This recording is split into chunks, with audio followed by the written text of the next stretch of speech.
हमने उसको बहुत समझाया था मत जाओ, लेकिन बोली नहीं 144 साल बाद तीरथ जाएंगे।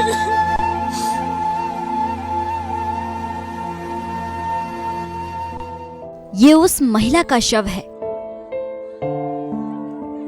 जिसने महाकुंभ भगदड़ कांड में अपनी जान गंवा दी।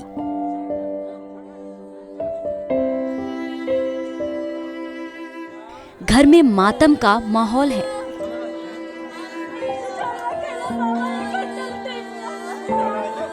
परिजन रो रहे हैं, बिलख रहे हैं। कमलावती का पति नम आंखों से बोल रहा है कि हमने मना किया था, फिर भी चली गई।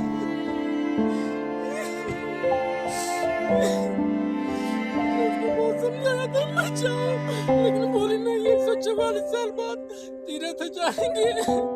भाई ये हम कुवैत में थे और घर वाले जो है और मोहल्ले वाले फोन किए कि ये भगदड़ मची थी, उसमें आपकी बीवी जो है पैर के नीचे आके उसकी मौत हो गई। तब से हम बहुत परेशान थे, कैसे कैसे करके वहाँ से फिर इनसे उनसे पैसा ले करके टिकट लेके अभी आ रहे हैं। परिवार के कितने लोग गए थे कुंभ में? परिवार में हमारा सारा परिवार जा चुका था वहाँ पे। सब 10 परिवार थे, सब चले गए थे। हमारे भाइयों की औरत, हमारे भाई की बहू, हमारी 2 बेटियां सब चली गई थी वहाँ पे। सब लोग वहाँ पे गए थे, बोले कि 144 साल बाद आया, फिर नसीब होगा कि नहीं होएगा, तो इसीलिए हम बोले जाओ अच्छा करके आ जाओ।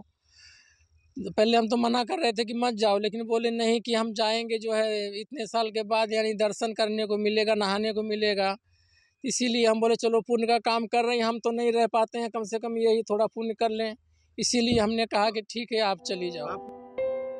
आजमगढ़ की रहने वाली 53 साल की कमलावती चौहान अपनी बेटी, बहू समेत परिवार के 10 लोगों के साथ पवित्र स्नान के लिए महाकुंभ पहुंची थी, लेकिन भगदड़ के वक्त उसका हाथ अपनों से छूट गया। हाथ क्या छूटा, जिंदगी का साथ भी छूट गया। सर हम लोग सेक्टर 21 में थे, जहाँ पे चौराहा पड़ रहा था। वहाँ पे हम लोग लेफ्ट साइड से जा रहे थे और बाकी लोग जो है अपने साइड से आ रहे थे, लेकिन अचानक जो है भीड़ काफ़ी ज़्यादा हुई। जो लेफ्ट साइड, जिनको राइट साइड से जाना चाहिए था, वो लेफ्ट साइड में आ गए, जिसकी वजह से एक कोने पे क्राउड ज़्यादा हो गया। और बगल में एक पंडाल था जो कि किसी साधुओं का रहा होगा, उनसे कहा गया उसको हटाने के लिए कि तोड़ दिया जाए उसको। ना तो वो तोड़ने दे रहे थे और ना ही जो है अगर तोड़ने की कोशिश भी की जा रही थी तो अंदर से वो लोग बड़े बड़े लट्ठे से मार रहे थे। हाँ, साधु लोग थे, अंदर लोग थे, वो साधु थे कि हाँ, लेकिन वो तो पंडाल तो था किसी सन्यासी का ही, जो भी रहा हो, उसके अंदर हमने किसी को देखा नहीं, ना वहाँ का कोई बैनर दिखा कि क्या है। और एक पुलिस से कहा गया कि सर इसको तुड़वाइए, उसने उसको खोलने की कोशिश की तो उसकी आंख में मिट्टी डाल दिए वो लोग।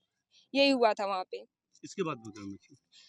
हाँ, भगदड़ तो मच ही रही थी। अच्छा, मतलब आप लोग जब निकलने की कोशिश कर रहे थे तो पंडाल अगर हट गया होता हाँ, तो पंडाल शायद लोग सुरक्षित निकल हाँ, शायद जितने लोग की वहाँ पे 17 लोग मरे थे, शायद 17 लोग नहीं मरते, शायद कुछ ही लोग मरे होते हैं, उतने लोग ना मरे होते। मतलब जहाँ पर आप थी हाँ, 17 लोगों की मौत हुई। हाँ, वहाँ 17 लोगों की मौत तो हुई जब ये थी। घटना हो गई, आपकी सास के साथ ये घटना हो गई, वो वहाँ मर गई है जो भी, तो आपने कैसे सूचना परिवार को दी, फिर उसके बाद क्या हुआ? सर हम लोग सब लोग अलग हो गए थे, वहाँ पे नेटवर्क भी काम नहीं कर रहा था, किसी का फ़ोन नहीं आ रहा था।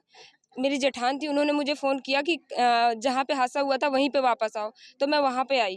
वहाँ आने के बाद हम देखा कि वो डेथ हो गई थी। बुधवार रात करीब 10 बजे महिला का शव उसके घर पहुंचा, जिससे परिवार में कोहराम मच गया। इस परिवार के 4 सदस्य अभी भी प्रयागराज में फंसे हुए हैं। वहीं कमलावती के परिवार ने शव लाने से पहले का एक वीडियो और तस्वीर मीडिया के साथ साझा किया है, जिसमें महिला के शव पर लिपटे कफन पर संख्या नंबर 44 लिखी है। सर मैं बताना चाहूँगा कि मैं तो वो मेरी बहन की सास लगती हैं, तो जो मैं पढ़ाई कर रहा था रूम में बैठ के, तो फिर 10 बजे मुझे कॉल आया कि नहीं ऐसी हादसा हो चुका है, कृपया वहाँ वो संपर्क करें। तो उन्हें हमने कॉल करके उनको पता किया तो बताया कि सेक्टर 20 में हम 21 या 20 में हैं। किससे आपने बात किया? तो नहीं, घर से बात हुआ, फिर नंबर घर वालों ने बताया कि सेक्टर 20 में। नहीं, घर से कॉल गया तो मैं इनका ये लोग नंबर दिया, मैं इनसे संपर्क किया। अब इनकी बहू उठाई थी फ़ोन, तो बोली भैया हम सेक्टर 20 या 21 में हैं। तो हम वहाँ जाने का प्रयास किए तो बार बार कॉल भी आवाज़ सही नहीं आ रही थी। उनसे फिर कंफर्म किया गया, फिर बोले कि अब कोई हॉस्पिटल है प्रयागराज में, स्वरूप रानी, वहाँ आ गए हैं। फिर हम वहाँ पता किए, पता चला नहीं मेडिकल कॉलेज में है। तब जाके उनसे मुलाकात हुई, फिर बाद में क्या हुआ कि फिर अब शिनाख्त के लिए बॉडी सबकी जो जैसी था वो रखा हुआ था। फिर बाद में बारी बारी से नंबर जिसका जिसका आ रहा था उससे उसी तरह से जिसके गार्जियन थे वो उनको दिया जा रहा था। तो हमारा बारी करीब 2 बजे आया। तो जो उनके नहीं, सुबह में 2 बजे। अब सवाल ये उठता है कि सरकार कह रही है कि भगदड़ कांड में 30 लोगों की मौत हुई है, तो फिर संख्या नंबर 44 का सच क्या है? क्या सरकार और पुलिस प्रशासन मौत के आंकड़ों में कोई हेरफेर कर रहा है? आपको इस बारे में क्या लगता है, हमें कमेंट करके बताएं।